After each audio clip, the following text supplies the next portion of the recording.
노승일 부장 어서 나오십시오. 네. 안녕하세요. 예, 예. 네. 좋아 보이네요. 네.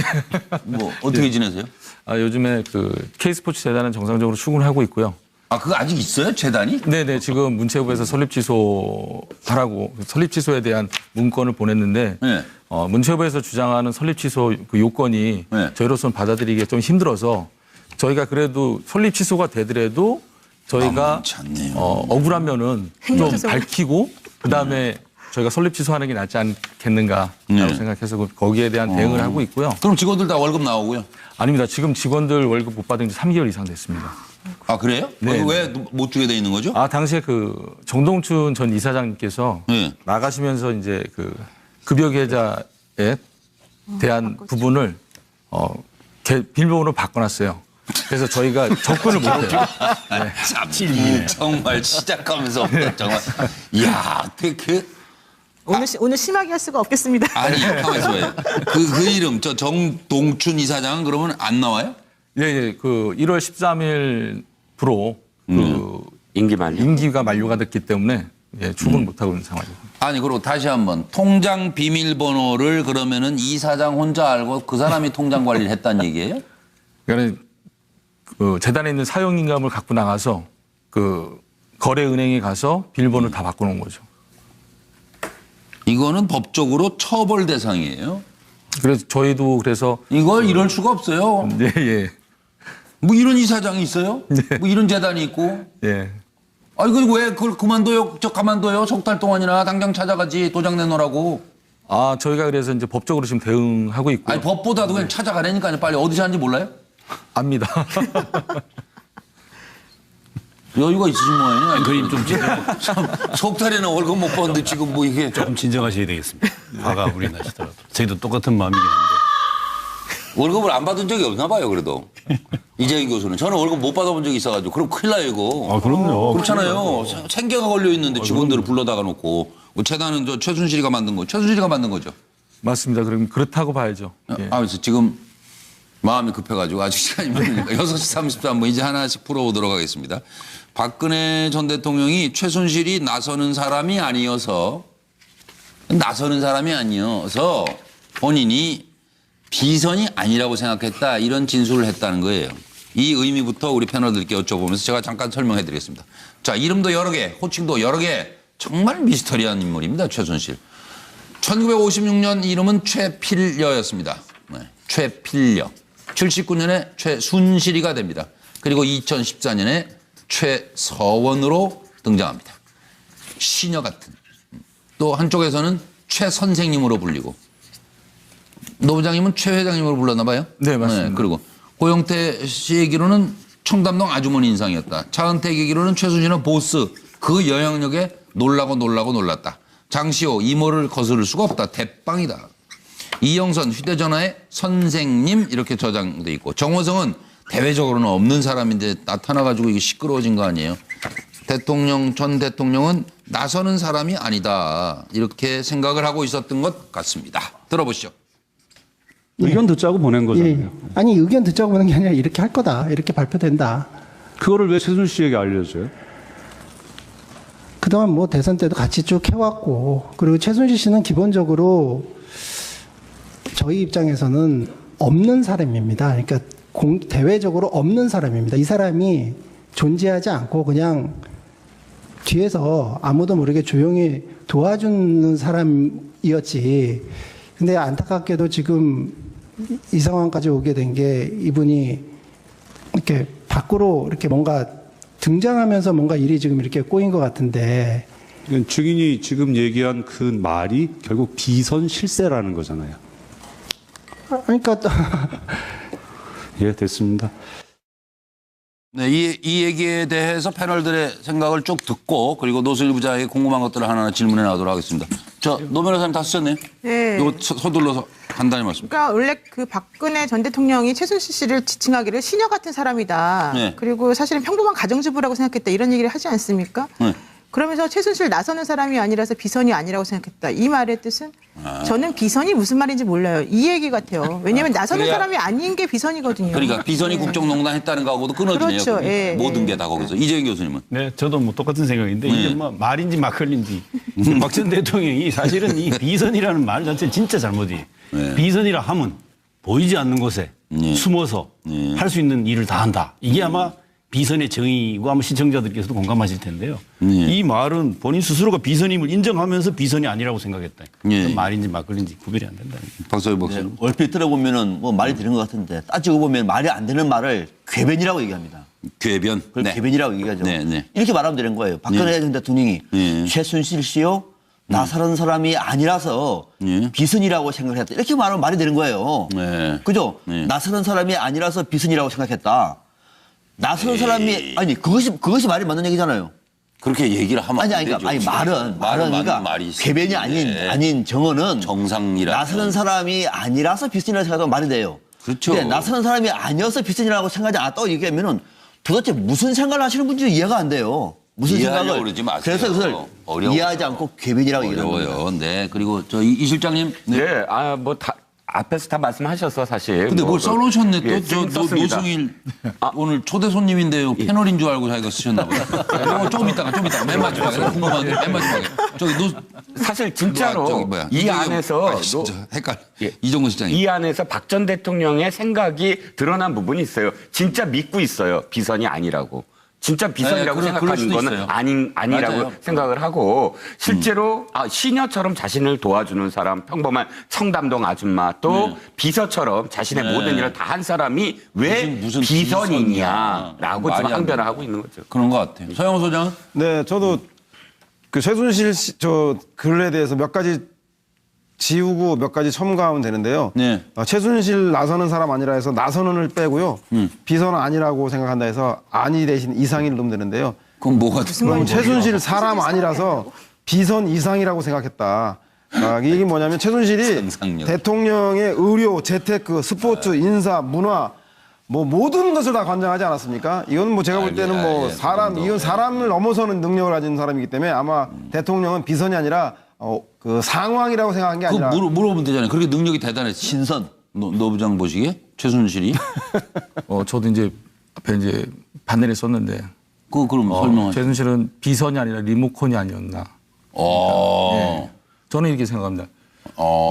최순실은 나를 작동시키는 리모컨 역할을 했다. 비선은 아니다. 저랑 가시 비슷하네요. 이야. 듣고 나니까 약간 좀 최순실이 박 대통령을 아니 리모컨이라고 그러니까 누가 생각하지 박근혜 전 않았어요. 대통령이 리모컨이라는 거예요? 최순실 씨가 리모컨이라는 거예요? 아이, 순진하시기는 이거 일부러 모른 척하지 마세요. 재밌게 하려고 지금 얘기하는 거예요. 그러니까 아이, 참나. 최순실이 시키는 대로 대통령이 움직였다 이런 뜻이죠. 그렇죠. 그걸 대통령도 그렇게 알고 있었다. 예. 그래서 대통령이 탄핵이 된 게 합당하지 않나. 그럼 셀프 디스 한다는 근데 오늘 왜 나온 거예요? 저 패널도 아니고 그걸 막 쓰고 갖다 놓긴 했지만 그러니까 그렇게 능력이 대단했냐고요. 능력보다는 제가 생각했을 때는 의지를 많이 한 것 같아요. 그러니까는 박근혜 전 대통령은 원했던 건 딱 하나 같아요.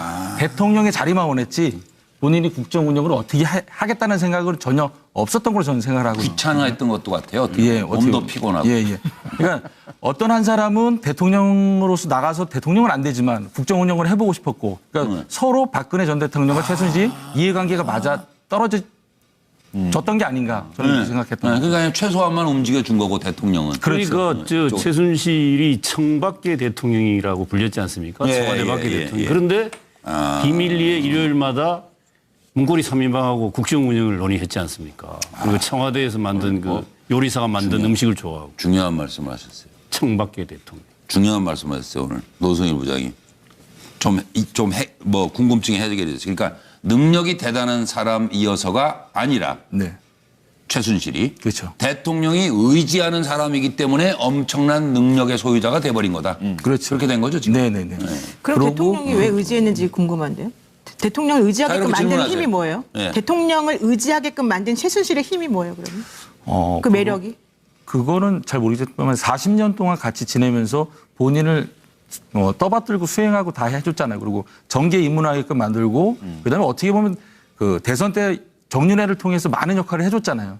그러고 대통령까지 만들어줬고 그러다 보니까 자연스럽게 최순실이 갖고 있었던 이권들이 많아졌던 거죠. 예를 들어서 인사 개입 같은 경우에도 뭐 문화체육관광부가 에서 보면은 뭐 교문수석, 교육문화수석 김상률, 그다음에 차은태, 뭐 조카하고 외조카 사이잖아요. 외조카 삼촌 사이고, 그다음에 김종덕, 김종, 장관. 그다음에 송성가. 문화 라인, 문체부 라인을 다 본인이 갖고 있었거든요. 그럼 그 사람들 누구한테 이쁨을 보여야 되겠어요? 박근혜보다는 최순실한테 이쁨을 보여야 오래 연명하고 계속 지속될 수 있으니까 모든 정보들을 다 갖다 줄 수밖에 그리고 없죠. 자리 가려는 사람은 소문 빨라요. 다 알아요. 그렇죠. 어디 줄 대면 되는지를 네. 금방 다 알고 네. 글로 모이니까 힘이 세질 수밖에 없었다. 네네. 능력과 관련해서 사실 한 번 더 여쭤볼게요. 지금 다른 사람들은 사실 그 능력을 모를 수 있지만 그 밑에서 일을 하셨잖아요. 그러니까 기업에서 사실 상사였어요. 보스였단 말이죠. 그러면 보스를 지켜보면서 리더십도 판단할 수 있고 또 결단력 또 뭐 이런 어떤 그러니까 분석력 이런 것들을 사실 상사한테 느낄 수가 있잖아요. 밑에 직원으로서. 그런 점에서 어떤 능력이 있었나? 그런 점은 아무런 능력은 없었어요. 질문이 안 되는 걸 물어보는 생각을 전혀 그런 능력은 없었고 그러니까 그냥- 오로지 그가 갖고 있었던 능력은 딱 하나 인사권. 그러니까 그거 하나는 뒤에 인사권을 대통령이 어떻게- 있는 거. 그렇죠. 그리고 대통령한테 서류 갖다 주면 그냥 통과돼서 그 사람이 자리에 앉는 거. 네네. 그 이상 무서운 게 어디 있어요? 그렇죠. 그 이상의 능력이 어디 있어요? 예. 그리고 그 인사권은 자신의 사적인 이익과도 맞물려 있는 경우가 많고. 그렇죠. 그렇죠. 네. 그렇게 되니까 그 지역은 요거는 내 것이다 라고 생각했고 박근혜 전 대통령도 아무런 의심 없이 뜻대로 하시자 뭐 이렇게 된 거죠. 아, 그래서 노승일 부장도 오래 있었어요? 뭐 자리 하나 갈까 하고? 아니요, 저는 그런 마음은 없었습니다. 근데 뭐 그렇게 징그럽게 오래 있었어요? 그렇게 싫다며? 제가 최순실하고 처음 엮인 게 관계는 언제죠? 2014년 2월서부터 이제 그 사단법인 체육인재를 양성하는 사단법인을 만들고자 해서 14년 2월달에 만났지만 그때도 한 달밖에 근무를 같이 안 했고요. 그 뜻은 좋았네요. 네네. 체육하셨던지니까. 예, 그다음에 이제 2015년 8월달에 이제 삼성과의 계약, 코어스포츠 네. 관련돼서 거기에서 한 4개월 정도 같이. 그게 2014년 8월. 2015년 8월. 15년 8월. 예. 그러고 난 근데 다음 노승일 부장님 보면은 상당히 그 최순실 관련해서 많은 걸 아셔요. 네. 그런 거 언론 인터뷰를 통해서 많이 얘기해서 국민들이 충분히 또 많이 알고 있고 또 그런 폭로가 실제로 국정농단을 밝히는 데 큰 힘이 됐고 근거가 됐어요. 그런데 궁금했던 건 저는 네. 그 최순실이 어떻게 해서 노승일 부장을 그 정도 내용을 같이 의논할 정도로 신뢰를 했을까요? 측근이 됐나 말하자면. 그러니까요. 예. 어떻게 해서 측근이 되고 그런 신뢰를 얻을 수 있었죠? 마지막에 이제 그 최순실 씨가 이제 그 실수한 거는 재단을 만들면서 저를 이제 재단에 입사를 시켜줬잖아요. 그거는 알고 봤더니 본인의 재단이었고, 그 다음에 이제 그 재단을 어떻게 운영하냐에 따라서 그 어떻게 해야 되냐는 그런 회의를 자주 했었어요. 그 과정에서 문체부에서 갖고 왔던 문서나 청와대에서 가져왔던 문서들을 회의에 참석한 사람들한테 다 일일이 나눠줬거든요. 프린트해서. 예. 그러면서 이제 본인이 이제 실수를 한 건데 저의 뭐 뛰어난 능력보다는 처음에 2014년 2월 달에 만나고 한 달 일했는데 그 다음에 아무런 얘기가 안 나갔잖아요. 밖으로 퍼져나오지 않았으니까 일이 무겁구나 보안을 해서 중요시. 또 채용을 하고 또 독일 가서도 채용을 하고 그 다음에 이제 한국까지 이제 내쫓겨 왔는데 또 아무런 말이 없으니까 이 친구 또 믿어봐도 되겠다 해서 K스포츠까지 이제 데려다 준 그럼 거예요. 결과적으로 근데 사람을 잘못 봤다 생각하겠네. 이제. 근데 언제부터 그 입이 가벼워진 거예요? 무겁던 사람이? 네네. 내부 고발을 했는데. 그거는 제가 독일에 가서 이제 자료를 하나둘씩 모으면서 네. 이거를 어떻게 해서 국민들에게 알릴까라는 고민을 많이 했었거든요. 네. 예. 근데 노 부장님 진짜 요거는 대답해 주세요. 그건 좀 이해가 되고 좀 믿음이 가니까. 그런데 결정적으로 말입니다. 왜 이 최순실 씨 이 국정농단을 국민들에게 알리려고 했는지 그 결정적 계기가 있을 거예요. 아주 구체적으로 한번 좀. 결정적 계기는 삼성과의 계약권 때문에 제가 이제 결정적인 계기가 됐었죠. 처음에 2014년 2월 달에 사단법인 만들 때는 그때는 김종 제2차관이 관여가 됐었어요. 그 사단법인에. 그래서 이 사단법인이 만들어지면 인재를 양성할 수 있는 장소가 필요하잖아요. 그 장소를 김종 제2차관이 일산 올림픽 스포츠센터나 분당 올림픽 스포츠센터 둘 중에 하나에 문건을 두 건의 문건을 갖고 와서 선택을 하면 거기에 써줄 수 있다고 했단 말이죠. 그리고 또 운영권까지 준다 했었어요. 그래서 아 이게 권력형 비리구나 생각했는데 당시에는 김종 차관으로부터 가져온 문서가 공식적인 문서가 아니었어요. 그래서 어떻게 할 수 있는 방법은 없었고 독일에 가서 삼성하고 코어스포츠가 계약을 하면서 계약서 하고 그런 것들 이제 하나둘씩 모으고 진행되는 상황들을 보니까 아 이거는 정경유착이구나. 이거는 내가 필히 자료를 잘 준비해서 알려야 되겠다. 이런 거를 안 알리면 우리나라 경제나 정치나 분리가 안 된다. 그건 좀 상식이 안 맞아요. 정의관념과 노승일 초명의식 때문에 이렇게 그러니까 원래 저 어려서부터 정의관에 불탔어요? 예. 그 조금 저는 만나서 꼭 물어보고 싶었던 게 이종근 실장이래. 노승일 부장은 죄송합니다. 박 대통령이 늘 말했던 배신자예요. 그렇죠. 그렇잖아요. 예, 예. 그럼 배신의 동기가 있어야 돼요. 네. 배신의 동기가 상식적이어야 돼요. 네. 분노의 동기도 상식적이어야 돼요. 네.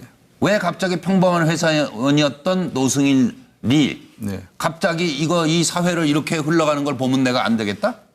그 생각을 갑자기 정의감에 불타기 시작했다? 네. 그거를 설득시켜 보세요. 시청자들이. 제가 그 한국체육대학교를 졸업을 했어요. 예. 제가 1997년도에 한국체육대학교 19대 총학생회장을 했었거든요. 당시에서부터 총학생회장은 아무나 할 수도 있어요. 근데 그거 처음 뜻은 듣는 반드시 얘기네. 있어야 되는 거거든요. 그러니까 자기가 총학생회장이 되면서 학우들을 위해서 무엇을 해줄 수 있는지, 그다음 학교 발전을 위해서 무엇을 할 수 있는지. 그런 생각을 예. 하고 예. 그리고 이제 정치에 대한 관심도 많았었고. 아주 예. 임자 제대로 만났네, 최 회장이. 뭐 개인의 서영호 소장님. 예, 노승일 부장님 개인 동기 이렇게 최순실 게이트를 폭로하게 된 동기가 될 수도 있고 궁금해서 여쭤보는 건데 최순실의 가장 임무거운 신복이었고 K스포츠 미르재단에 대해서 상의할 정도였고 특히나 독일에서 최순실이 국내 재산을 빼돌려 독일로 가져갈 것을 고민할 정도로 중요한 일을 노승일 부장을 파견해서 자기 딸을 관리하는 집사 역할까지도 맡기는 우리들이 볼 믿었던 때는 것 같아요. 상당히 신복인 것 같았는데 근데 문제는 뭐냐면 최순실은 삼성에 받은 돈으로 30억짜리 말 타고 수백만 원씩 쇼핑하고 명품 입고 다니면서 언론에 보도에 따르면 노승일 부장은 150만 원 월급도 안 받고 마국간 옆에 임시 거주지를 만들어서 배가 고파서 소면을 간장에 찍어 먹고 호두를 주워 먹었다 이런 기사를 본 적이 있는데 실제 최순실이 독일에서 생활상이 어땠고 노승일 부장에 대해서 어떻게 대했는지에 대해서 좀 알고 싶고 혹시 그것이 개인에 대한 이런 차별과 이런 것들이 혹시 최순실의 이율배반적인 모습 때문에 분노해서 이런 좀 이해가 폭로에 돼요. 나서게 된 건 아닌지. 그거는 아니고요. 네? 제가 폭로하게 된 거는 정경유착의 하나의 고리를 끊고자 해서 폭로를 한 거고. 실생활 독일에서의 생활은 독일에서의 생활은 원래는 고영태하고 저하고 이제 대학교 동기거든요. 고영태의 소개로 최순실을 만났고 2014년 2월도 독일도 고영태의 소개로 또 다시 가게 돼요. 근데 최순실이 가장 믿고 그다음에 많은 상의를 의논을 했던 게 고영태였거든요. 그러니까 고영태의 친구이니까 많이 믿었던 것 같아요. 그래서 독일까지 보냈던 거고 삼성과 코어스포츠가 2015년 8월 26일 날 계약 전에 고영태가 독일로 들어왔었어요. 와서 앞으로도 앞으로 승마에서도 올림픽에서 금메달이 나올 수 있다. 충분히. 왜 삼성에서 이렇게 전폭적인 지원을 해주면이라고 했는데 거기에 당시 그 자리에 있었던 박원호 대한승마협회 전 전무가 하는 말이 꿈이다 그건. 뜬구름 잡는 얘기다라고 해서 거기에서 좀 대화가 더 오갔나 봐요. 그런데 고영태가 내렸던 결론은 이 사람들이 정말 이 프로젝트대로 움직이는 게 아니라 마음은 돈에 가 있구나라고 생각을 해서 고영태는 이제 나는 이제 여기에서 일을 안 하겠다. 발을 빼겠다 해서 고영태가 이제 한국을 먼저 들어갔어요.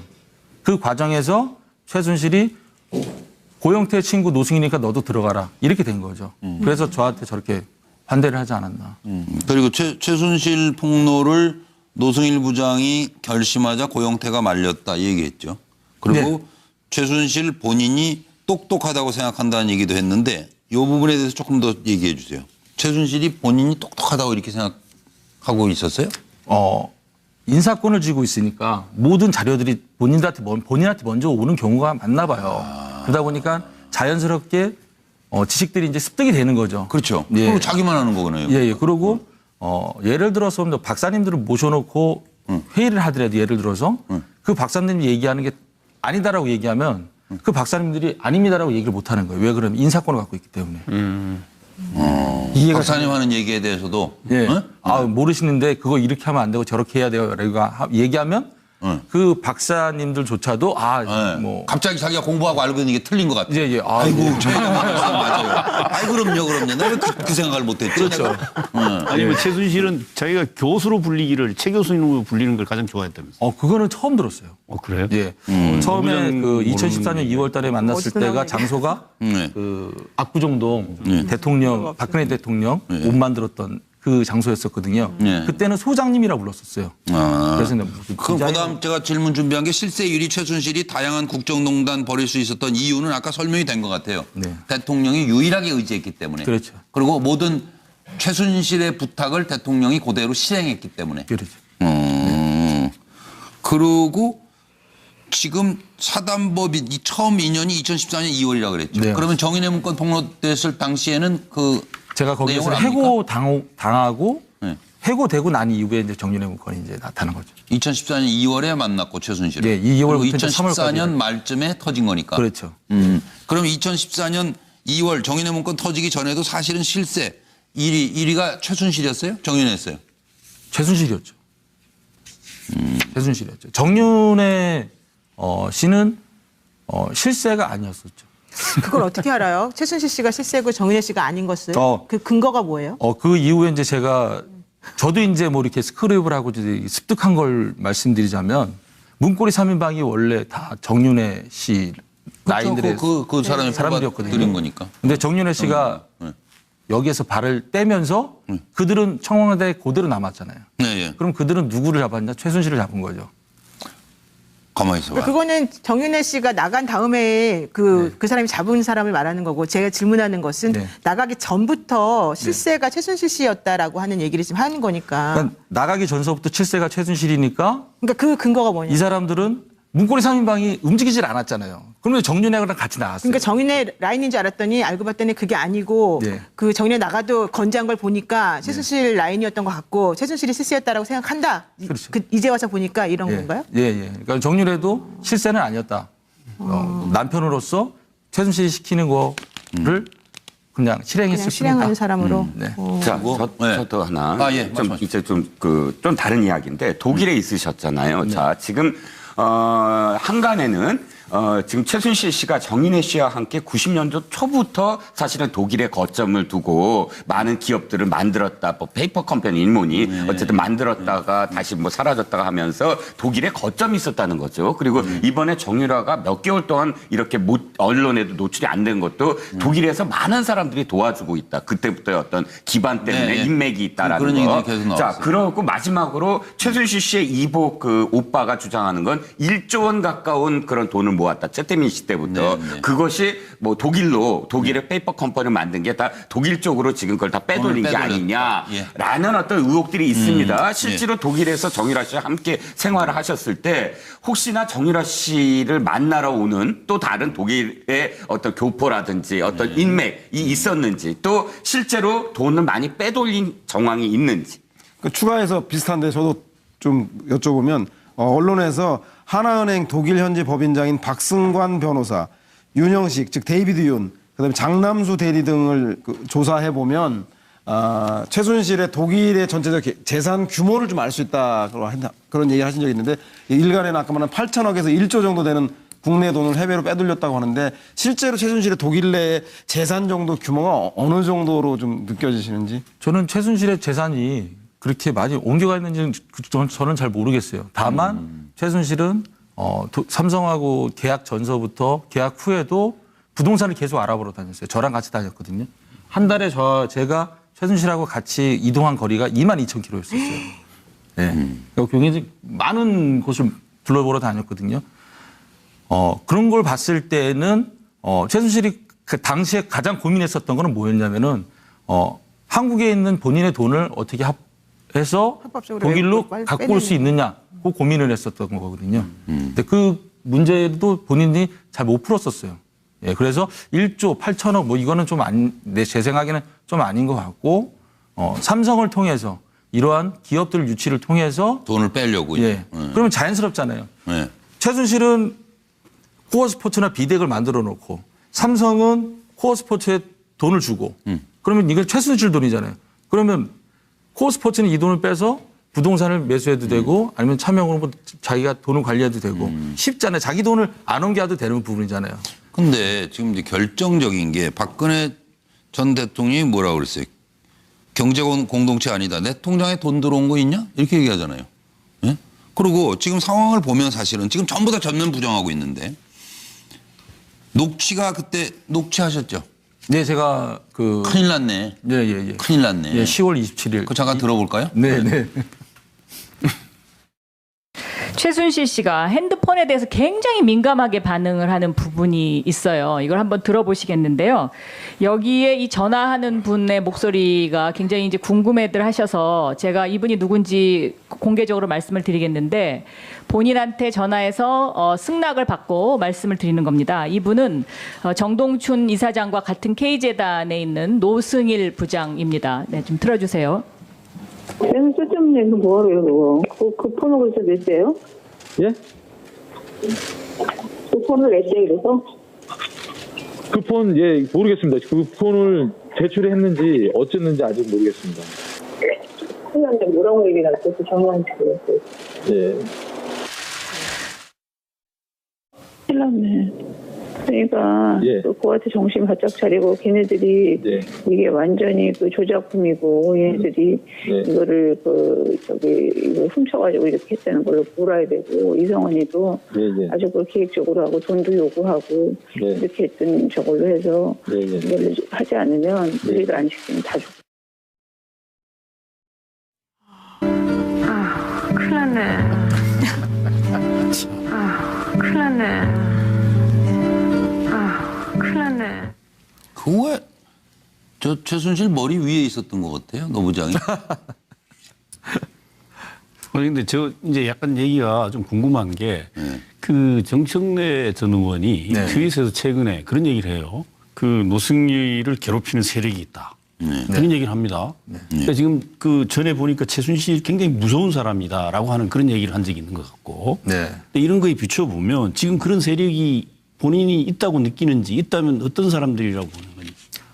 그 부분은 미행을 하고 한 게 제가 인지한 게 2차례가 있었고요. 그 이후에는 제가 인지를 안 하려고 하고 있었어요. 그러면 너무 인지하다 보면 거기에 트라우마가 생겨서 제가 움직이지 못할 것 같아요. 최근에도 그런 느낌을 가진 최근에는 없었습니다. 최근에는 없었고 그 세력들은 제가 봤을 때는 이 재판을 받는 사람들 중에 누군가는 아닌가 저는 이렇게 생각하고. 그럼 왜 공익신고자 그 보호법이 딱 있는데 거기는 왜 그 요청을 안 했어요?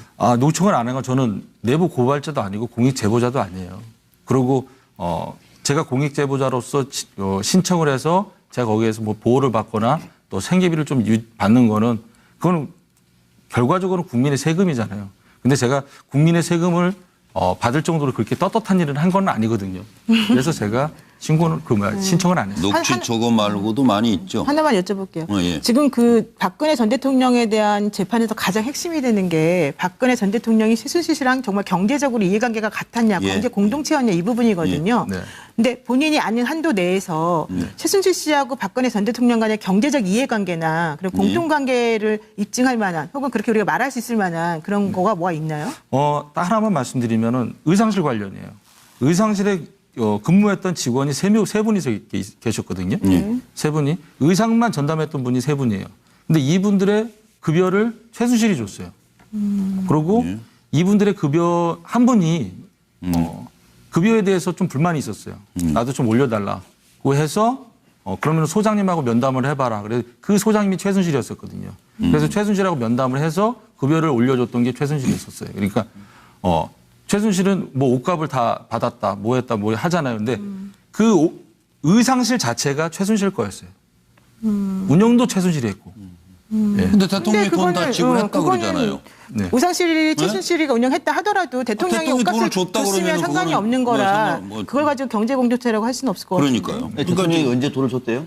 대통령이 주었다고 계속 얘기하고 있죠. 아니, 그러니까 한두 번은 줬겠죠. 근데 뭐 봉투해가지고 그거 말고 딴 건 없어요? 그게 뭐였냐면요. 돈을 줬다. 이거는 제가 기억하는 건 그거예요. 제가 당시에 그 의상실에서 있었을 때 대통령이 어디 그 순방을 갔다 왔었어요. 네. 그러고 나서 그 직원들한테 보너스를 준 거예요. 누가? 최순실이가? 최순실이 와서 보너스 뭐 대통령이 고마워하셨다.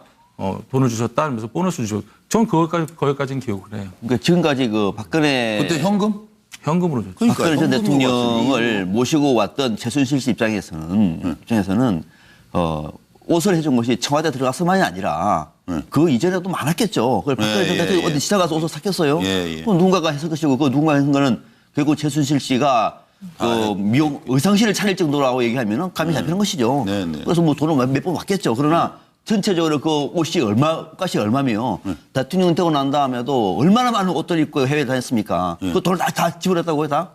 아무튼 그런 측이 봅시다. 저 하나만 더 질문할게요. 한 김에 제가 말 나온 김에 아까 그 얘기 중에 대학교 한 체대 학생회장을 했다고 그래서 저는 지금 노성일 부장을 앞서는 그 공익제보자가 아니라고 말씀을 하셨는데 본인의 신상의 어려움에도 불구하고 정의를 위해서 우리 사회의 바른 길을 위해서 자신을 좀 던진 분이라고 높게 평가합니다. 그리고 이 방송에 나와서까지도 상당히 예민한 얘기일 수도 있는 것을 국민을 위해서 알 권리를 위해서 또 할 수 있는 거는 높게 평가하는데 최근에 한 인터뷰로 보니까 정치를 하고 싶다는 말씀을 하신 기억이 나요. 혹시 그런 말 인터뷰 하신 적이 있죠? 네, 맞습니다. 그래서 저는 다 정치의 본질은 정의입니다. 정치의 본질은 정의고 저런 분들이 나와서 우리 한국 정치를 할 경우에는 오히려 대한민국 정치는 훨씬 더 발전되겠다 생각하고 있는데 최근에 일전에 최순실 씨 국정농단 사건과 관련해서 이제 여러 가지 일들이 많았잖아요. 그 과정에 인터뷰를 한 거예요.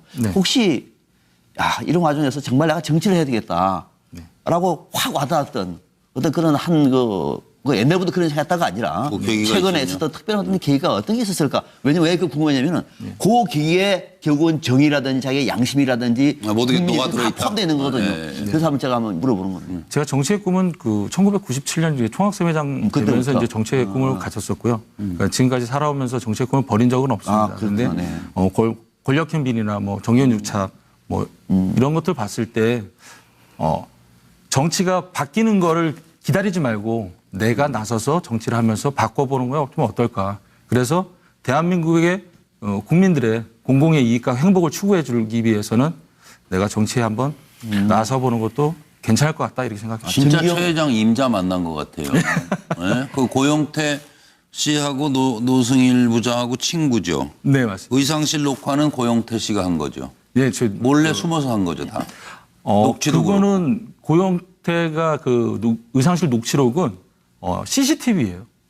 그러니까 어쨌든 그거 설치한 게 누구예요, 그러면? 고영태가 설치했죠. 그렇죠. 예. 그리고 최순실이가 큰일 났네 하면서 얘기하는 거를 다 녹취했죠. 그거는 제가 녹취한 거고. 그러니까. 예. 왜 그때 녹취한 거예요?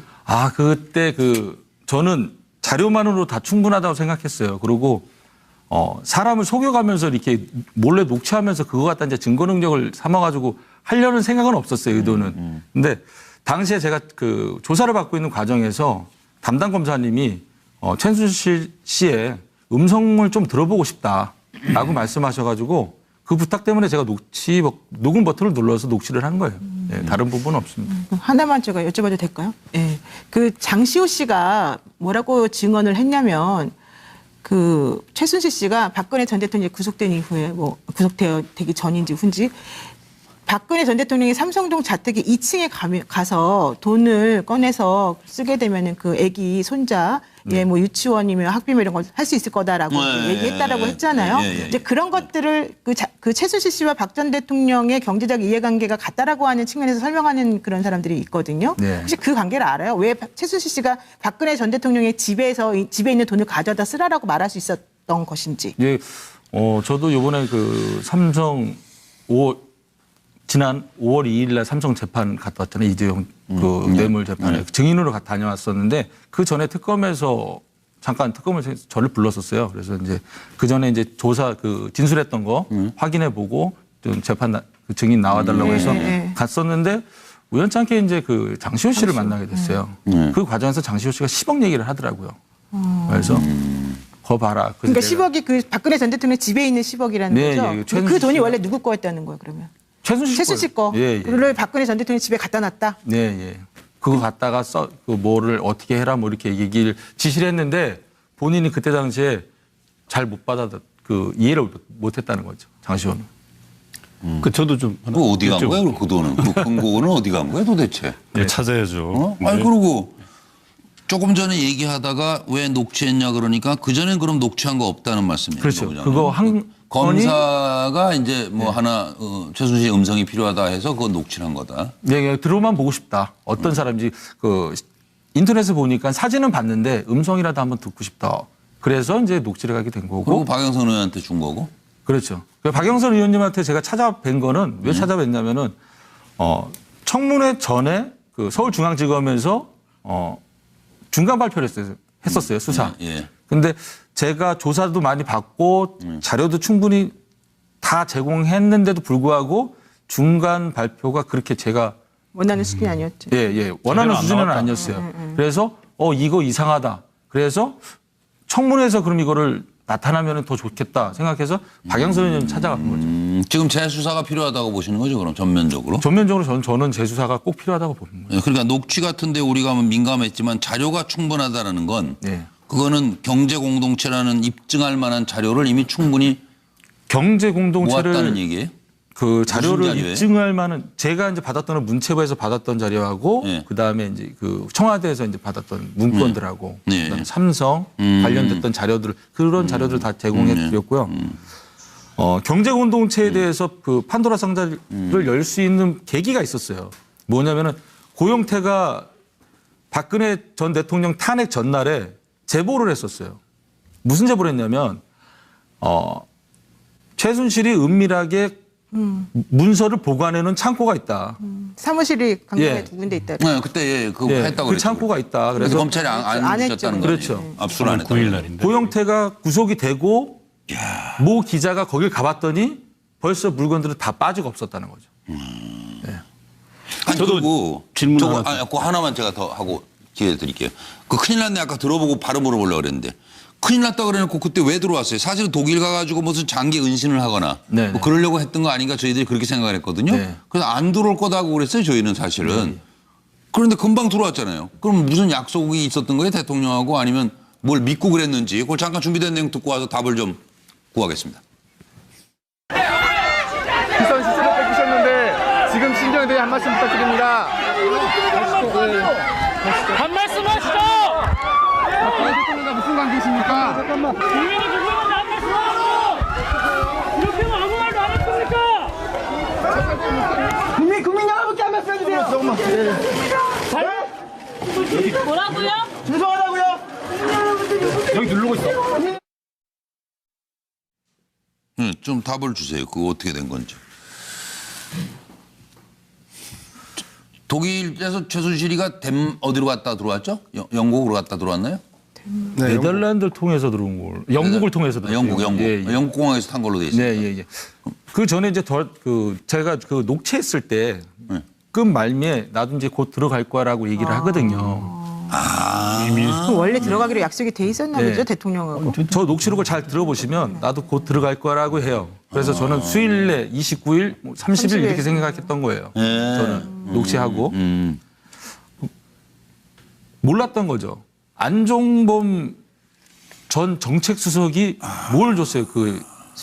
수첩? 대응 문건을 줬잖아요. 대응 문건. 네.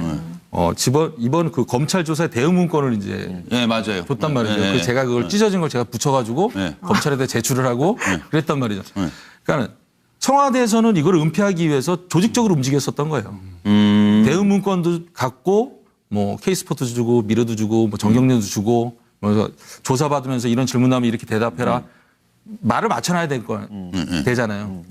거기까지는 다 청와대도 될 줄 알았던 거죠. 근데 갑자기 대응 문건이 나타나 있고 조직적 은폐가 나타나 있고 그러다 보니까 본인이 생각했던 것보다는 완전히 꼬인 거죠. 수습이 이제 더 이상 안 되는 거죠. 그러니까 최순실하고 그럼 박 대통령하고 뭐 새벽에도 전화하고 했다는 것도 알아요? 그거는 잘 모르겠어요. 얼마 정도 통화했는지는 몰라도 장시호 씨 얘기로는 몇 번 통화를 했었다. 그리고 그런 말을 했다고 그러더라고요. 최 선생님이 안 들어오면 해결이 안 된다. 그런 말도 했다고 하죠. 아, 박 대통령이? 예. 그 최순득 씨를 통해서 했다는 거 아니에요, 그게? 그래서 최순득 씨가 최순실 씨가 독일로 간 거죠. 이후 귀국할 때까지 박 전 대통령하고 한 127회 통화한 걸로 그렇게 추후에 확인됐죠. 근데 저는 지금 우리 노 부장님한테 좀 여쭤보고 싶은 게 뭐냐면 그 최근에 지금 이완용 의원이 그 소송 명예훼손으로 소송 돼 있죠. 소송이 지금 들어가 있죠. 근데 그 어떤 분이 이제 후원회를 만들었는데 3일 만에 1억 5천만 원 이건 엄청나거든요. 거의 대선 후보급의 그 아마 후원이 지금 답지하고 있다 이렇게 보는데 아마 그만큼 국민들이 우리 노 부장님에 대해서 그 응원하고 성원한다 이렇게 이제 해석될 수 있는 게 물증으로 나왔다 이렇게 보여지는데 저는 그거하고 좀 다르게 재판 과정에서 노 부장님이 독일의 코어 스포츠라고 하는 곳에 노 부장님의 후임자가 생겼다는 얘기 들었죠. 그 장남수라고. 이 사람 증언은 페이퍼 컴퍼니라고 노 부장 계속 주장했는데 페이퍼 컴퍼니가 아니다. 그 증거로 자기는 그 실제로 월급을 코어 그 계좌로부터 받고 세금도 내고 보험도 냈다. 이렇게 이제 얘기를 하지 않습니까? 여기에 대해서 반박을 한번 해보세요. 제가 당시에 그 재판을 하는 과정에서 그 태평양 변호인한테 제가 반박을 하려고 그랬어요. 근데 반박을 하려고 그랬는데 제 말을 끊더라고요. 그래서 못했어요. 근데 오늘 이 자리에서 제가 말씀드리면 자, 정유라를 도와주기 위한 수행원들이 있을 거 아니에요. 뭐 정유라 개인 말을 관리하는 말관리사도 있을 테고 정유라의 남편의 친구, 그다음에 정유라 또 도와주는 아주머니 모든 사람들이 정유라를 도와주기 위해서 독일에 간 사람들인데 가장 뭐가 필요하겠어요? 체류 비자가 필요할 거예요. 비자. 네. 체류 비자가 필요합니다. 근데 독일에 가면 일단 체류 비자가 6개월짜리는 받을 수 있어요. 자기가 노동 행위를 안 하더라도 내가 앞으로 취직을 할 거다 해서 6개월짜리는 받을 수 있어요. 그렇다면 체류 비자를 받고 그게 제일 간편한 게 뭐겠어요? 회사를 통해서 노동 비자를 받는 게 편했잖아요. 그럼 노동 비자를 받으려면 이 사람들이 세금을 몇 해 냈고 국민연금에 가입이 되어 있고 건강보험에 가입이 되어 있다는 게 확인이 돼야 돼요. 처음만 있으면 안 되거든요.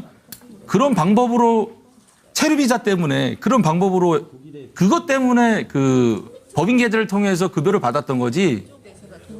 다른 이유가 실제로 아니거든요. 이 컴퍼니가 실제로 존재하는 게 아니고 페이퍼 컴퍼니긴 한데. 페이퍼로 위장을 해가지고 위장을 해오다가 체류를 위해서 아마 체류비자 때문에 형식적으로 그래서 이 부분을 좀 어느 정도 이해가 됩니다. 삼성에서 그렇게 얘기하는데 자, 삼성은 이 합병 전에 이루어진 게 아니고 합병 후에 이루어져서 뇌물이 아니다라고 얘기를 해요. 그렇다면은 당시에 2015년 8월 26일에 계약할 때는 코어스포츠랑 계약했지 비덱이랑 계약한 게 아니에요. 그들이 급여를 받았다는 그 계좌는 비덱 계좌로 저는 알고 있어요. 법정에서 다른 방향으로 좀 물어볼게요. 자, 지금 재판이 열리고 있습니다. 사실 우리가 최순실 씨가 재판정에서 하는 이야기들을 이렇게 보면 맥락이 안 익혀질 정도로 좌충우돌하거든요. 그런데 노승일 부장은 그래도 가장 가까이 오랜 기간 동안 지켜봤잖아요. 자, 최순실이 두 가지 질문입니다. 하나, 이경재 변호사의 변호를 이 방향을 듣고 최순실이 하는 행동이냐. 예를 들어서 최순실이 직접 나서서 막 신문을 하잖아요, 증인들을. 그게 원래 최순실의 캐릭터냐, 아니면 이 전체적인 어떤 변호 전략이냐 하는 거. 두 번째는 지금 최순실이 이 대통령에 대한 이야기라든지 혹은 이 사건에 대한 이야기를 쭉 하는 거를 볼 때 노승일 부장이 볼 때 최순실이 지금 어떤 생각을 갖고 있다. 이를테면 이 재판이 유리하다. 최순실이 생각하기에 이 재판이 어떤 점으로 몰아가면 굉장히 괜찮겠구나라고 최순실이 생각하는가. 실제로 그 행동들의 말을 지켜봤을 때. 이 두 가지 질문. 최순실 씨가 요즘에 이제 재판 과정에서 그전에는 이경재 변호사가 다 주도를 했었거든요. 제가 증인 나갔을 때까지만 해도. 근데 그 이후서부터 본인이 주도를 해요. 그건 본인 캐릭터 맞아요. 본인 성격 맞아요. 그리고 본인이 지시를 하는 것도 맞는 것 같아요. 왜? 제가 같이 일해본 과정에서 제가 인지하고 있는 거는 최순실이 충분히 저렇게 할 수 있다. 그래서 제가 속된 표현으로 이런 생각도 했었어요. 제가 부러진 화살을 영화를 봤었는데 안성기 씨가 연기하는 모습을 봤었거든요. 그분은 굉장히 본인이 억울한 상황에서 본인이 변론을 하잖아요. 근데 본인이 억울하지도 않고 그런데 안성기 씨도 흉내를 내는 건 아닌가라는 생각을 했었어요. 부러진 화살에 안성기 씨를 흉내를 내는 건 아닌가. 저는 그렇게 억울하지도 생각해요. 않은데. 네. 억울하지도 않은데. 정말 제가 봤을 때는 그 사람은 억울한 게 없어요. 억울한 것도 질문들이 너무 또 지금 보시기에 어쨌든 최순실은 자기가 유리하다고 생각하는 것 같아요. 재판 과정에서 최순실이 하는 말들을 보면. 인정하는 것보다 차라리 부인하는 게 유리하다고 생각하는 것 같아요. 왜 그러면은 최순실이 인정한과 동시에 박근혜가 대통령이 무너져. 망하니까. 박근혜 전 대통령이 무너지면 어디가 무너지냐면 박근혜 전 대통령은 보수의 아이콘이잖아요. 네. 보수 세력이 완전히 무너질 수가 있어요. 그러면 보수 세력이 그나마 서 아니 뭐 있으려면 벌써 정치인 된 것처럼 그 얘기가 어디로 가는 거예요 지금 전혀 이거 지금 딱 하나 아니 다 필요 없어요. 그런 얘기 하자는 거 아니고 최순실이가 일단 글을 잘 써요? 못 씁니다. 대통령만 글을 잘 쓴다고 생각을 하셨나요? 아, 아닙니다. 최순실이 돈 많아요? 돈은 많다고 생각합니다. 부동산 쪽에 많이 있을 거예요. 근데 왜 그렇게 돈에 재단을 만들어서 그렇게 돈을 빼돌리려고 집착을 했을까요? 대통령을 위해서? 욕심이 과했던 것 같아요. 예, 그 최순실이라는 사람은 만족이라는 게 없어요. 네. 그리고 만족이라는 게 없다 보니까 충족이라는 것도 없어요. 본인이. 예. 좀 정신적으로 좀. 뭐 대통령이 노후를 위해서 한 게 아니고. 그런 건 모르겠어요. 그건 몰라요. 네. 본인 자체가 욕심이 끝이 없다. 네, 예. 남한테는 인색하고. 그렇죠. 뭐 이쑤시개처럼 봤다는 난 말은 또 듣다가도 그게 뭐 어떻게 했다는 거예요? 사람을? 그러니까 항상 본인이 원하면은 사람이 채용이 되니까. 예. 그러니까 조그만 마음이 안 들면 마음에는 버리면 되고. 쓰다 버리고. 네, 쓰다 버리고. 돈만 주면 뭐 오겠다는 사람 수하게 많다. 그렇죠. 예, 예. 그리고 서영호 소장은 지금 무슨 깊은 생각에 빠져 계십니까? 질문이 없네요. 아닙니다. 저는 뭐 물어보고 싶은 게 2015년 12월에 우리 노승일 부장이 최순실과 삼성의 관계를 폭로하겠다고 했더니 고영태가 말리잖아요. 야, 너 우리나라 언론이 다 보수 언론이어서 너 네가 그러다 죽는 수가 있다라고 했는데 실제로 최순실과 삼성이 예전부터 오래된 관계이고 본인이 볼 때 유착 관계가 심했고 또 그것을 언론에 얘기한다고 했더니 왜 고영태 씨가 만류했는지 그때 상황을 좀 자세하게 설명해 줄 수 있나요? 고영태가 저를 만류했던 거는 저를 위해서 말려준 거예요. 왜 그러면 당시에 그 청와대의 힘은 언론을 장악할 수 있는 막강한 힘이 있다. 박근혜 대통령 시절. 예. 그러니까 이제 그런 걸 괜히 떠들고 다니지 마라. 그래서 그때부터 그러면 고영태하고 이제 같이 뭐 이것저것 증거를 수집하기 시작한 거예요? 저는 그때서부터 이제 증거를 이제 수집한 거고 고영태는 모르겠어요. 그리고 이제 저 중요한 거 하나는 지금 시간이 많이 갔기 때문에 정유라는 럭비공이다. 귀국해 입을 열면 다 터진다. 이 얘기가 왜 나왔는지를 지금부터 좀 파헤쳐 보도록 하겠습니다. 네. 예. 제가 생각할 땐 정유라는 제가 어렸을 때는 얌체공이 있었어요. 어디로 튈지 몰라서 얌체공이라고 그러잖아요. 그 친구가 자체가 핵폭탄은 아니에요. 핵폭탄 한 번 터지고 끝나잖아요. 그 친구는 제가 봤을 땐 지뢰라고 봐요. 수십 개의 지뢰. 이렇게 건드리면 이렇게 터질 수 있고 저렇게 건드리면 저렇게 터질 수 있어요. 그 친구 들어오면 상황이 또 어떻게 돌변할 수도 몰라요. 그거는. 뭐 지금까지 어른들이 거짓말했던 게 다 탄로가 날 수도 있는 상황이에요. 독일 오게 된 것도 박원호 전무님께서 저한테 애기 낳고 신경 복잡하고 어머니랑 자꾸 싸우게 되니까 아시다시피 저희 어머니랑 저랑 그거 사인까지 재산 포기각서까지 쓸 정도로 사이가 많이 틀어졌었는데 계속 남자친구가 마음에 안 들다 보니까 계속 문제가 이어졌었어요. 그러다 보니까 어머니랑 아예 대화를 안 하는 사태까지 왔었고 중간에 항상 전무님을 끼고 얘기하는 상황까지 왔었던 거예요. 저는 사실 궁금해서 정유라하고 가까이 많이 시간을 보내신 분이죠? 예, 한 3개월 정도 같이 있었습니다. 그래요? 네. 어때요? 정유라는 당시 독일 생활이 상당히 폐쇄적인 생활을 했었어요. 예. 당시에 제가 이제 8월 달에 갔을 때는 엄청나게 무더웠을 때거든요.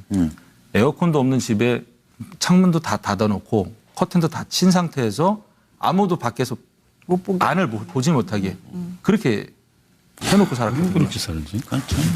그러니까 좀 안 됐다는 생각이 들었어요? 저는 불쌍하게 봤었어요. 왜 이 친구가 이렇게 살지? 저는 그때 당시에는 아이가 있는지도 몰랐었어요. 처음에. 아이고야. 네, 그러고 나서 한 보름 지나고 나다 보니까 아이가 있다라는 걸 이제 누가 얘기해 주더라고요. 그래서 그래서 저렇게 폐쇄적으로 사는구나라고 해서 저도 안타깝게 생각했던 친구 중에 한 명이었었어요. 한성실 한다면서요? 네, 성인. 저는 굉장히 좋게 봤었는데 어떻게 보면 본인 때문에 이게 프로젝트가 만들어진 거잖아요. 독일이라는 부분. 그러니까요. 뭐 말도 엄마의 욕심이지만. 그런데 본인이 말을 안 타는 거예요. 하여튼 엄마 말 되게 안 들었네. 말도 안 타고 말도 안 듣고 말이 문제죠. 그러니까. 말이 문제래 정말. 자, 개 얘기를 좀 해볼까요? 지금 엄마 그러니까 최순실하고 정유라하고 굉장히 싸우는 게 개 때문이다. 개를 뭐 못 기르게 하고 뭐 해서 그럼 개를 기르게 해줄 테니까 말을 타라. 뭐 이렇게 설득도 했다고 하고 또 그 옆집에서 신고를 하는 게 개 때문에 이제 신고를 하게 되잖아요. 네, 그렇죠. 도대체 개를 어떻게 집착을 했길래 개 얘기가 그렇게 나오죠? 개를 한두 마리 키우는 거는 저도 좋다고 생각해요. 많이 키워도 좋다고 생각을 해요. 뭐 10마리 키워도 되고 200마리 키워도 되고 저는 많이 키워도 좋다고 생각하는데 단 하나 관리 부분이죠. 그렇죠. 개를 전혀 관리를 안 하는 거예요. 관리를 하고. 그리고 할머니 입장에서 문 열고 들어왔는데 개가 11마리가 뛰어다니고 고양이가 3마리 뛰어다니고 그 거실에 똥하고 오줌하고 이렇게 범벅이 돼 있는데 본인의 손자가 거기 기어다닌다고 생각해보세요. 그러면 어떤 할머니가 좋아하겠어요. 그러니까 개하고 고양이를 좀 분리해서 키워주길 바랬던 거고 근데 그게 정유라는 품어서 이제 살길 원했고 엄마 입장에서는 분리를 해서 그냥 깨끗하게 좀 키워라 라고 거기까지 절충이 들어왔었는데 나는 개하고 고양이가 이렇게 못 살게 하면 난 말을 안 타겠다 이러면서 이제 괴팍한 성격이 나왔죠. 성격이 좀 그러네. 노부장님 저는 또 궁금한 게 지금 개 얘기하니까 그러는데 왜 저기 이 정유라 씨에 대한 엄마의 관심이 좀 상식을 지나칠 정도예요. 그죠, 좀 이상하죠. 대한민국 어머니들은 누구나 다 자기 딸에 대해서 그렇게 애정을 갖고 있고. 그 정도는 이 정도는 이거는 정상이 아니에요. 너무해, 너무. 그리고 아빠들은 뭐라 그랬다고요? 생물학적 아빠가 아버지, 생물학적 아버지라고. 그러니까 옆에서 우리는 뭐 한 번도 본 적이 없으니까 옆에 한 몇 개월 같이 있어봤잖아요. 네. 그러니까 노 부장님 생각할 때 왜 최순실 씨는 그렇게 이 딸한테 집착을 할까? 어떻게 결론을 내렸어요? 그거에 대한 궁금증이 이번에 이제 모 방송국하고 독일을 제가 다녀오면서 풀렸어요. 네, 거기 가서 이제 최순실 씨를 과거서부터 도와줬던 지인분들을 만나뵈러 다녔는데 최순실 씨가 정윤회 씨하고 결혼 생활하면서 아이를 못 가졌었대요. 아이를 못 갖다가 시험관 아이로 태어난 게 정유라고. 그래서 정유라가 생물학적 우리 아빠라고 표현하는 게 정자만 제공했다. 그 표현인 것 같고. 그럼 잘할 때는 별로 아버지로서 뭐 해준 게 없다는 뜻인가요? 본인에게? 아니면 잘할 왜 때는 왜 없지? 시험관 아기라고 해도 어쨌든 아버지 어머니잖아요. 예, 근데 잘할 때는 할머니 할아버지도 계셨고 그다음에 그 같이 일했던 그 아주머니가 계셨어요. 나이 드신 아주머니가 정유라를 어렸을 때부터 이제 돌봐주신 아주머니가 독일까지 오신 걸로 알고 있거든요. 그분이 하시는 말씀이 정유라는 어렸을 때부터 공주로 살았다. 제가 그 정유라가 다니면 5명이 붙었대요. 이야. 집에서 일하는 사람이 5명이 붙어서 어떻게 된 거야 도대체? 관리를 했다는 거죠. 엄청나네. 나이는 22살이 맞아요? 네. 제가 그 독일에 있을 때 20살이었으니까요. 올해 22살. 아니 근데 아빠를 생물학적 아빠라 그러면 시험관 아기였으면 결국 엄마도 생물학적 엄마 아니? 그렇죠. 뭐 따지고 보면 아니죠. 자궁의 임신은 해요. 잠깐, 수정만 다 바깥에서 하고. 그렇죠. 이거 잘 모르시네요. 잠깐 들어보세요. 홀로 살면서 챙겨야 할 여러 개인사들을 도와줄 사람조차 마땅치 않아서 오랜 인연을 갖고 있었던 최순실 씨로부터 도움을 받게 되었고 왕래하게 되었습니다. 제가 가장 힘들었던 시절에 곁을 지켜주었기 때문에 저 스스로 경계의 담장을 낮추었던 것이 사실입니다. 저는 1998년 처음 정치를 시작했을 때부터 대통령에 취임하여 오늘 이 순간에 이르기까지 오로지 국가와 국민을 위하는 마음으로 모든 노력을 다해왔습니다. 단 한순간도 근처의 사익을 추구하지 않았고 작은 사심도 품지 않고 살아왔습니다. 최순실이 어려워했던 사람이 있어요? 그렇게 없었던 것 같아요. 제가 봤을 때는. 네.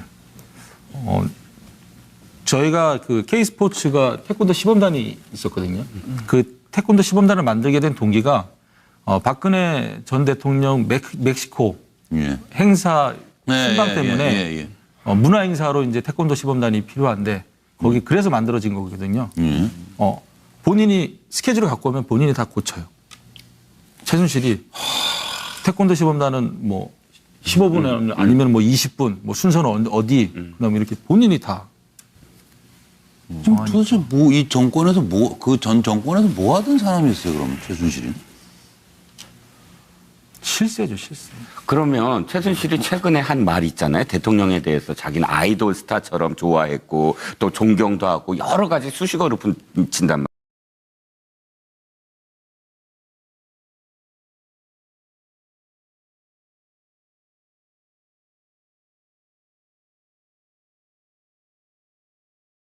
설명해 드리겠습니다. 자, 이름도 여러 개, 호칭도 여러 개, 정말 미스터리한 인물입니다. 최순실. 1956년 이름은 최필려였습니다. 네, 최필려. 79년에 최순실이가 됩니다. 그리고 2014년에 최서원으로 등장합니다. 시녀 같은. 또 한쪽에서는 최 선생님으로 불리고, 노 부장님은 최 회장님으로 불렀나 봐요? 네, 맞습니다. 네, 그리고 고영태 씨 얘기로는 청담동 아주머니 인상이었다. 차은택 얘기로는 최순실은 보스. 그 영향력에 놀랐다. 장시호 이모를 거스를 수가 없다. 대빵이다. 이영선 휴대전화에 선생님 이렇게 저장돼 있고, 정호성은 대외적으로는 없는 사람인데 나타나가지고 이게 시끄러워진 거 아니에요. 전 대통령은 나서는 사람이 아니다. 이렇게 생각을 하고 있었던 것 같습니다. 들어보시죠. 의견 듣자고 보낸 거잖아요. 예. 아니 의견 듣자고 보낸 게 아니라 이렇게 할 거다. 이렇게 발표된다. 그거를 왜 최순실 씨에게 알려줘요? 그동안 뭐 대선 때도 같이 쭉 해왔고, 그리고 최순실 씨는 기본적으로 저희 입장에서는 없는 사람입니다. 그러니까 대외적으로 없는 사람입니다. 이 사람이 존재하지 않고 그냥 뒤에서 아무도 모르게 조용히 도와주는 사람이었지. 근데 안타깝게도 지금 이 상황까지 오게 된 게 이분이 이렇게 밖으로 이렇게 뭔가 등장하면서 뭔가 일이 지금 이렇게 꼬인 것 같은데. 증인이 지금 얘기한 그 말이 결국 비선 실세라는 거잖아요.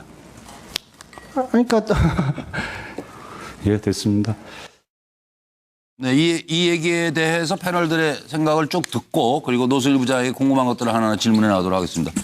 노 변호사님 다 쓰셨네요? 네. 이거 서둘러서 간단히 말씀. 그러니까 원래 그 박근혜 전 대통령이 최순실 씨를 지칭하기를 시녀 같은 사람이다. 네. 그리고 사실은 평범한 가정주부라고 생각했다. 이런 얘기를 하지 않습니까? 네. 그러면서 최순실 나서는 사람이 아니라서 비선이 아니라고 생각했다. 이 말의 뜻은 저는 비선이 무슨 말인지 몰라요. 이 얘기 같아요. 왜냐하면 나서는 사람이 아닌 게 비선이거든요. 그러니까 비선이 국정농단 했다는 거하고도 끊어지네요. 그렇죠. 예, 모든 게 다 거기서. 이재영 교수님은. 네, 저도 뭐 똑같은 생각인데 이게 뭐 말인지 막걸리인지 박 전 대통령이 사실은 이 비선이라는 말 자체 진짜 잘못이에요. 비선이라 하면 보이지 않는 곳에 숨어서 할 수 있는 일을 다 한다. 이게 아마 비선의 정의고 아마 시청자들께서도 공감하실 텐데요. 이 말은 본인 스스로가 비선임을 인정하면서 비선이 아니라고 생각했다. 말인지 막걸리인지 구별이 안 된다. 박사님 목사님. 얼핏 들어보면은 뭐 말이 되는 것 같은데 따지고 보면 합당하지 않나. 그럼 셀프 디스 한다는 근데 오늘 왜 나온 거예요? 저 패널도 아니고 그걸 막 쓰고 갖다 놓긴 했지만, 그러니까 그렇게 능력이 대단했냐고요. 능력보다는 제가 생각했을 때는 의지를 많이 한 것 같아요. 그러니까는 박근혜 전 대통령은 원했던 건 딱 하나 같아요. 대통령의 자리만 원했지 본인이 국정 운영을 어떻게 하겠다는 생각은 전혀 없었던 걸로 저는 생각을 하고. 귀찮아했던 것도 같아요. 몸도 피곤하고. 그러니까 어떤 한 사람은 대통령으로서 나가서 대통령은 안 되지만 국정 운영을 해보고 싶었고, 그러니까 서로 박근혜 전 대통령과 최순실 이해관계가 맞아 졌던 게 아닌가 저는 생각했던. 그러니까 최소한만 움직여준 거고 대통령은. 그러니까 최순실이 청밖의 대통령이라고 불렸지 않습니까? 청와대 밖의 대통령. 그런데 비밀리에 일요일마다 문고리 3인방하고 국정 운영을 논의했지 않습니까? 그리고 청와대에서 만든 그 요리사가 만든 음식을 좋아하고. 중요한 말씀을 하셨어요. 청밖에 대통령. 중요한 말씀을 하셨어요. 오늘 노승일 부장이. 궁금증이 해결이 됐어요. 그러니까 능력이 대단한 사람이어서가 아니라 최순실이 그렇죠. 대통령이 의지하는 사람이기 때문에 엄청난 능력의 소유자가 돼버린 거다. 그렇죠. 그렇게 된 거죠 지금. 네네네. 그럼 대통령이 왜 의지했는지 궁금한데요. 대통령을 의지하게끔 만드는 질문하세요. 힘이 뭐예요? 네. 대통령을 의지하게끔 만든 최순실의 힘이 뭐예요, 그러면? 그 매력이? 그거는 잘 모르겠지만 40년 동안 같이 지내면서 본인을 떠받들고 수행하고 다 해줬잖아요. 그리고 정계 입문하게끔 만들고 그다음에 어떻게 보면 그 대선 때 정윤회를 통해서 많은 역할을 해줬잖아요. 그리고 대통령까지 만들어줬고 그러다 보니까 자연스럽게 최순실이 갖고 있었던 이권들이 많아졌던 거죠. 예를 들어서 인사 개입 같은 경우에도 뭐 문화체육관광부가 에서 보면은 뭐 교문수석, 교육문화수석 김상률, 그다음에 차은태, 뭐 조카하고 외조카 사이잖아요. 외조카 삼촌 사이고, 그다음에 김종덕, 김종, 그다음에 송성가. 문화 라인, 문체부 라인을 다 본인이 갖고 있었거든요. 그럼 그 사람들 누구한테 이쁨을 보여야 되겠어요? 박근혜보다는 최순실한테 이쁨을 보여야 오래 연명하고 계속 지속될 수 있으니까 모든 정보들을 다 갖다 줄 수밖에 그리고 없죠. 자리 가려는 사람은 소문 빨라요. 다 알아요. 그렇죠. 어디 줄 대면 되는지를 금방 다 알고 글로 모이니까 힘이 세질 수밖에 없었다. 능력과 관련해서 사실 한 번 더 여쭤볼게요. 지금 다른 사람들은 사실 그 능력을 모를 수 있지만 그 밑에서 일을 하셨잖아요. 그러니까 기업에서 사실 상사였어요. 보스였단 말이죠. 그러면 말이 안 되는 말을 궤변이라고 얘기합니다. 궤변? 그걸 궤변이라고 얘기하죠. 이렇게 말하면 되는 거예요. 박근혜 전 대통령이 최순실 씨요? 나서는 사람이 아니라서 비선이라고 생각했다. 이렇게 말하면 말이 되는 거예요. 그죠? 나서는 사람이 아니라서 비선이라고 생각했다. 나서는 사람이 아니 그것이 말이 맞는 얘기잖아요. 그렇게 얘기를 하면 안 되죠. 말은 그러니까 궤변이 아닌 정어는 정상이라 나서는 사람이 아니라서 비선이라고 생각하면 말이 돼요. 그렇죠. 근데 나서는 사람이 아니어서 비선이라고 생각하지 않았다고 얘기하면은 도대체 무슨 생각을 하시는 분인지 이해가 안 돼요. 무슨 생각을. 그러지 마세요. 그래서 그걸 이해하지 않고 궤변이라고 얘기하는 거예요. 네. 그리고 이 실장님. 네. 앞에서 다 말씀하셨어 사실. 근데 뭘 써놓으셨네 또. 예, 노승일 오늘 초대 손님인데요. 패널인 줄 알고 자기가 쓰셨나 봐요. 이거 조금 이따가 맨 마지막에 궁금한데 맨 마지막에. 사실 진짜로 이 안에서 헷갈려. 이종근 실장님. 이 안에서 박 전 대통령의 생각이 드러난 부분이 있어요. 진짜 믿고 있어요. 비선이 아니라고. 진짜 비선이라고 생각하는 거는 아니라고 맞아요. 생각을 하고 실제로 시녀처럼 자신을 도와주는 사람, 평범한 청담동 아줌마 또 비서처럼 자신의 모든 일을 다 한 사람이 왜 무슨 비선이냐라고 지금 항변을 하고 있는 거죠. 그런 것 같아요. 서영호 소장. 네, 저도 그 최순실 씨 글에 대해서 몇 가지 지우고 몇 가지 첨가하면 되는데요. 최순실 나서는 사람 아니라 해서 나서는을 빼고요. 비선은 아니라고 생각한다 해서 아니 대신 이상을 넣으면 되는데요. 그럼 뭐가 그럼 최순실 사람 아니라서 비선 이상이라고 생각했다. 이게 뭐냐면 최순실이 대통령의 의료, 재테크, 스포츠, 인사, 문화 뭐 모든 것을 다 관장하지 않았습니까? 이건 제가 볼 때는 이건 사람을 넘어서는 능력을 가진 사람이기 때문에 아마 대통령은 비선이 아니라 그 상황이라고 생각한 게 아니라. 물어보면 되잖아요. 그렇게 능력이 대단했어. 신선. 노 부장 보시기에 최순실이. 저도 이제 앞에 이제 판넬에 썼는데. 그럼 설명하세요. 최순실은 비선이 아니라 리모컨이 아니었나. 저는 이렇게 생각합니다. 최순실은 나를 작동시키는 리모컨 역할을 했다. 비선은 아니다. 저랑 가시 비슷하네요. 이야. 듣고 나니까 약간 최순실이 박 대통령을 리모컨이라고 생각하지 않았어요? 박근혜 전 대통령이 리모컨이라는 거예요? 최순실 씨가 리모컨이라는 거예요? 순진하시기는. 일부러 모른 척 하지 마세요. 재밌게 하려고 지금 얘기하는 거니까. 최순실이 시키는 대로 대통령이 움직였다 이런 뜻이죠. 그렇죠. 그걸 대통령도 그렇게 알고 있었다? 네. 그래서 대통령이 탄핵이 된 게 그러면 보스를 지켜보면서 리더십도 판단할 수 있고 또 결단력 또 뭐 이런 어떤 그러니까 분석력 이런 것들을 사실 상사한테 느낄 수가 있잖아요. 밑에 직원으로서. 그런 점에서 어떤 능력이 있었나? 그런 점은 아무런 능력은 없었어요. 질문이 안 되는 걸 물어보는 생각을 했어요. 전혀 그런 능력은 없었고 오로지 그가 갖고 있었던 능력은 딱 하나 인사권. 그러니까 그거 하나는 뒤에 인사권을 대통령이 어떻게- 있는 거. 그렇죠. 그리고 대통령한테 서류 갖다 주면 그냥 통과돼서 그 사람이 자리에 앉는 거. 네네. 그 이상 무서운 게 어디 있어요? 그렇죠. 그 이상의 능력이 어디 있어요? 그리고 그 인사권은 자신의 사적인 이익과도 맞물려 있는 경우가 많고. 그렇죠. 그렇죠. 네. 그렇게 되니까 그 지역은 요거는 내 것이다 라고 생각했고 박근혜 전 대통령도 아무런 의심 없이 뜻대로 하시자 뭐 이렇게 된 거죠. 아, 그래서 노승일 부장도 오래 있었어요? 뭐 자리 하나 갈까 하고? 아니요, 저는 그런 마음은 없었습니다. 근데 뭐 그렇게 징그럽게 오래 있었어요? 그렇게 싫다며? 아, 제가 최순실하고 처음 엮인 게 관계는 언제죠? 2014년 2월서부터 이제 그 사단법인 체육인재를 양성하는 사단법인을 만들고자 해서 14년 2월달에 만났지만 그때도 한 달밖에 근무를 같이 안 했고요. 그 뜻은 좋았네요. 네네. 체육하셨던지니까. 예, 그다음에 이제 2015년 8월달에 이제 삼성과의 계약, 코어스포츠 관련돼서 거기에서 한 4개월 정도 같이. 그게 2014년 8월. 2015년 8월. 15년 8월. 예, 예.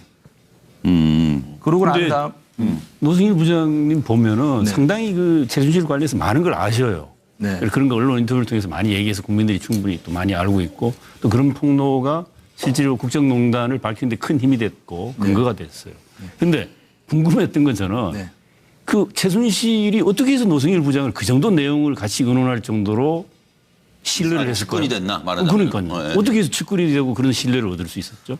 마지막에 이제 그 최순실 씨가 이제 그 실수한 거는 재단을 만들면서 저를 이제 재단에 입사를 시켜줬잖아요. 그거는 알고 봤더니 본인의 재단이었고. 그 다음에 이제 그 재단을 어떻게 운영하냐에 따라서 그 어떻게 해야 되냐는 그런 회의를 자주 했었어요. 그 과정에서 문체부에서 갖고 왔던 문서나 청와대에서 가져왔던 문서들을 회의에 참석한 사람들한테 다 일일이 나눠줬거든요. 프린트해서.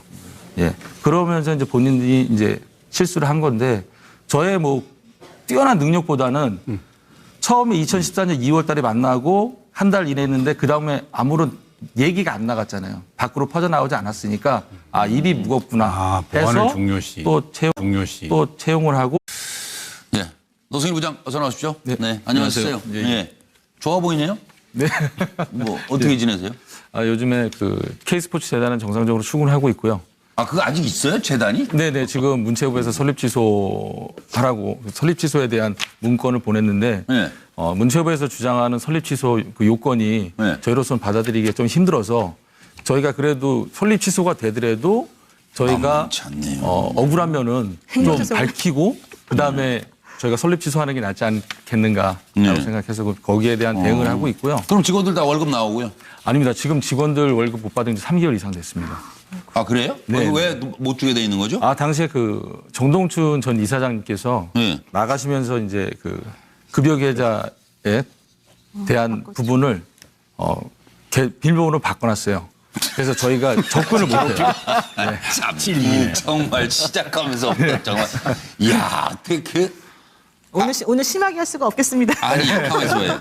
그 이름 저 정동춘 이사장은 그러면 안 나와요? 예. 그 1월 13일부로 그 임기가 만료가 됐기 때문에 출근 못 하고 있는 상황입니다. 아니 그리고 다시 한번 통장 비밀번호를 그러면은 이사장 혼자 알고 그 사람이 통장 관리를 했다는 얘기예요?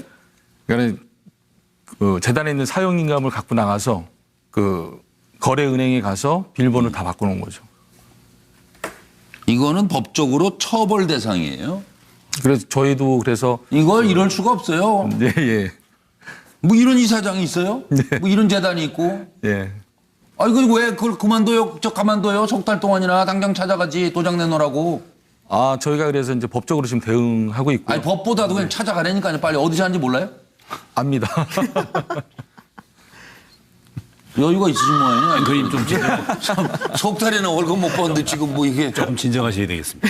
화가 불이 나시더라도 저희도 똑같은 마음이긴 한데 월급을 안 받은 적이 없나 봐요. 그래도 이재희 교수는 저는 월급 못 받아본 적이 있어가지고 그럼 큰일 나요 이거. 아 그럼요. 그렇잖아요. 생계가 걸려 있는데 직원들을 불러다가 놓고 재단은 저 최순실이가 만든 거. 최순실이가 만든 거죠. 맞습니다. 그럼 그렇다고 봐야죠. 예. 아, 그래서 지금 마음이 급해가지고 아직 시간이 많으니까 6시 33분 이제 하나씩 풀어보도록 하겠습니다. 박근혜 전 대통령이 최순실이 나서는 사람이 아니어서 본인이 비선이 아니라고 생각했다 이런 진술을 했다는 거예요. 이 의미부터 우리 패널들께 여쭤보면서 제가 잠깐